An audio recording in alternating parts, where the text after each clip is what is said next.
to 100 billion baht.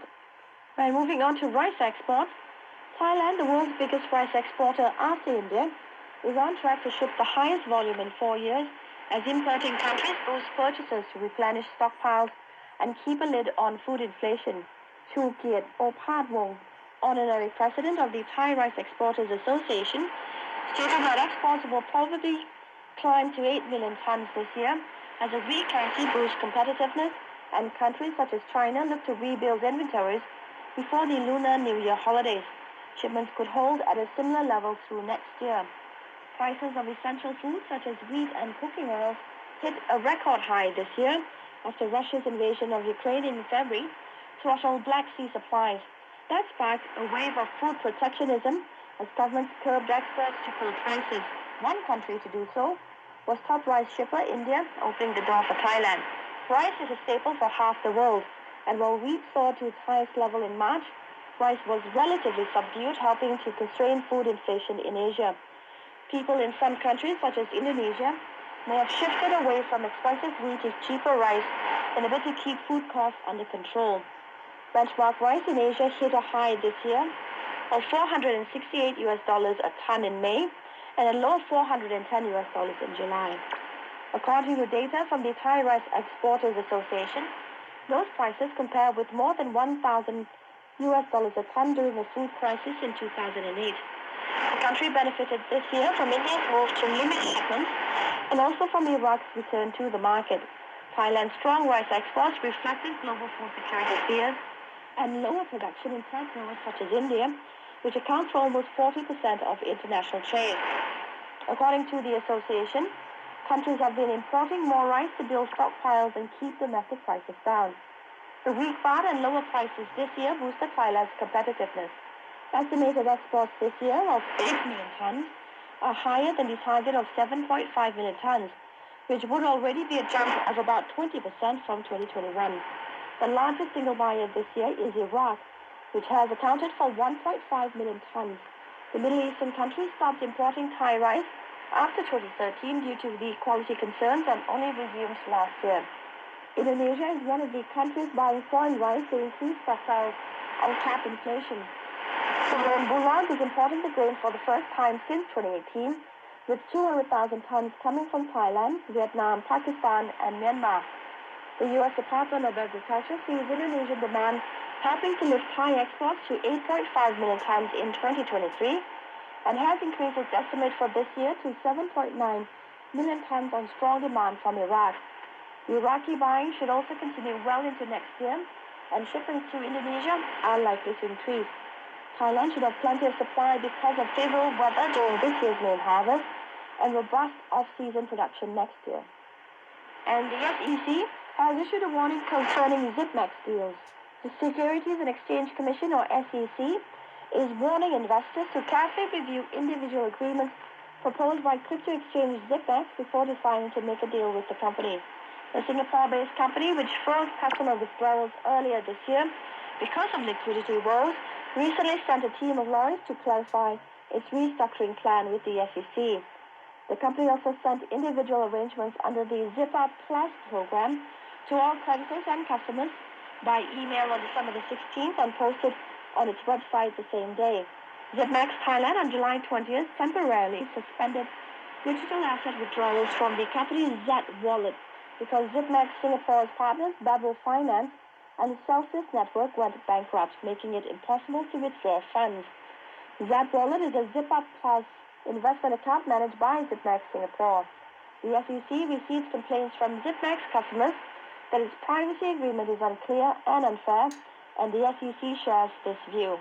The regulator also found these personal agreements lack information that is material to the customer's decision. According to the SEC, the agreement indicated that customers will be terminated from ZipUp Plus and they will be able to withdraw assets in Z wallets only on a date or time announced by ZipMax GTE. The ZipMax letter stated the release of digital assets from Z wallet as part of the ZipUp Plus program constitutes full payment of debts as well as the final settlement of all rights or claims, civil and criminal, whether arising in the past, present, or in the future, as a result of the suspension of such transfer of assets. The agreement also indicated that the Zipmax Group and any director, officer or employee, whether in Singapore or any other country, have no obligation or responsibility to customers under all applicable laws or regulations. Those include obligations under any contract and damages sustained by Zipmax, the Zipmax Group and its directors, officers, or employees in connection with Zip App Plus, as well as holding and releasing Zipmax digital assets in the ZAT wallet or the suspension of transfers as aforementioned.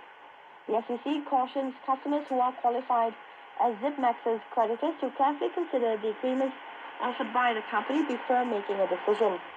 The SEC has also asked Zipmax to take action as soon as possible to ensure Zipmax and the Zipmax Group's operations are fair and non-discriminatory. In addition, the regulator learned Zipmax plans to hold a meeting to explore individual agreements and restructuring plans for some customers between December 21st to the 22nd. This action is discriminatory and treats customers unequally, said the SEC. Zipmax should expedite the provision so that customers of Zipmax and the Zipmax Group can receive all material information.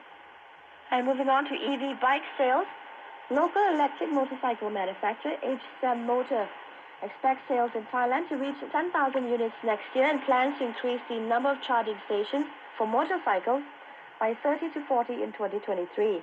The company, which also produces golf carts and oil-powered tuk-tuks, has stopped manufacturing the latter in 2024 in order to produce only electric three-wheel vehicles. Bonchai Navatana, chief executive of HSM Motor, said the company plans to spend more than 400 million baht developing charging facilities and recruiting more employees to support its growth in the electric vehicle business. The company has sold 2,119 electric motorcycles this year, approaching its target of 3,000, while it has 60 charging stations. HSM Motor usually sells motorcycles for commercial purposes and under business-to-business sales and rental services. Its main customers are logistics and goods delivery businesses. The company secured an 18% market share in the commercial electric motorcycle category.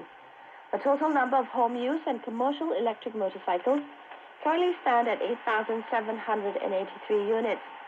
HSM Motor partnered with Grab Thailand to help it increase the number of electric motorcycles for its food delivery riders in order to cut carbon dioxide emissions. The company stated it wanted to support riders who cannot afford to buy motorcycles and is offering daily rentals at 150 baht a day. Up to 100 motorcycles are rented daily, with the forecast increasing to 500 by the end of this year. HSM Motor also joined hands with FCG Group to support its use of electric motorcycles at its factory compounds to reduce carbon dioxide emissions. The company is also conducting a feasibility study to invest in a battery factory to support its motorcycle assembly plant with a capacity of 10,000 units a year in Ayutthaya's Bang Pahan district. The company currently imports batteries from China.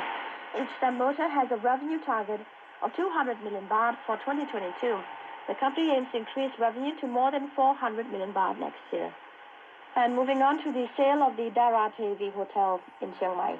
The Legal Execution Department announced that the 5-star Daratevi Hotel in Chiang Mai will be auctioned again in January, with the starting price dropped to 2.01 billion baht from the 2.11 billion baht initial price in its 2021 auction. The department will hold the auction for the property from January to May. The first session of the auction will take place at the Chiang Mai Legal Execution Office on January the 27th. If no interest